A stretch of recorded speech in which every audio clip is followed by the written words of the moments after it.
नमस्कार, मी कादंबरी जाधव आणि स्वागत आहे तुमच्या सर्वांचं माझ्या यूट्यूब चॅनलमध्ये. तर आपण भगवद्गीतेतील आत्तापर्यंत श्लोक पाहत होतो. अर्जुन विषाद योगमधील आपले ते 22 श्लोक पूर्ण झालेले आहेत. आज आपण पाहणार आहोत 23वा श्लोक. तर राधे राधे म्हणून सुरुवात करूया. योस्य मानान अवेक्षे अहम ये एते अन्न समागतः धार्तराष्ट्रस्य दुर्बुद्धे युद्धे प्रिय चिकीर्षव. इथे अर्जुन म्हणतोय धृतराष्ट्राच्या दुर्बुद्ध पुत्राला आनंदी करण्याच्या इच्छेने येथे लढण्यास आलेल्यांना मला पाहू द्या. येथे अर्जुन सरळ युद्धात उडी घेत नाही. तो आधी समजून घेतो की कोण कुणासाठी लढत आहे.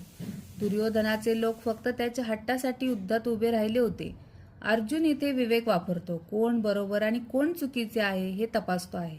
युद्धभूमीवर अर्जुनाला जे योद्धे दिसतात ते त्याचेच नातेवाईक असतात. त्याला नक्की आपले शत्रू कोण आहेत हे जाणून घ्यायचे होते. तर हाच होता या श्लोकाचा अर्थ, स्पष्टीकरण. आता लाईफ लेसन आपण पुढच्या व्हिडिओमध्ये बघू. तोपर्यंत राधे राधे. धन्यवाद.